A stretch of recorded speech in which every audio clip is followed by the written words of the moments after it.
جی وضو دا مسئلہ کہنے کے آیا کہ وضو بھی تسی زیادتی کر دیو، 4-5-6 دفعہ آزاد تو چھن دیو، 4-5-6 دفعہ جگہ تو چھن دیو. تے حدیث بھی آیا ہے ایک دفعہ کرنا نال وضو مکمل ہو جلتا ہے، فرض ادا ہو جلتا ہے. 2 دفعہ بھی تسی تو سکتے ہو، 3 دفعہ بھی تو سکتے ہو. لیکن بعض لوگ کیا کر دیں، لگے رہنے وضو کر دیں لیکن لگے رہنے، منہ دا پانی مار دے رہنے.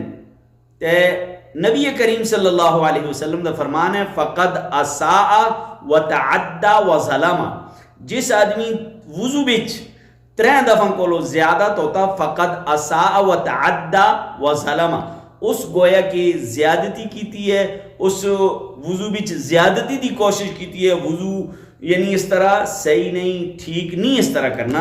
تے اگر تسی وضو کر دیو، وضو بچ تسی 3 دفعہ تو وضو کو پہلے تسی وضو شروع کرنے کو پہلے 20 دفعہ اپنا منہ تو نا، وضو ختم کرنے کو بعد 40 دفعہ اپنا منہ تو نا. لیکن وضو دے اندر جڑا نا سنت طریقہ ہے وہ 3 دفعہ ہے.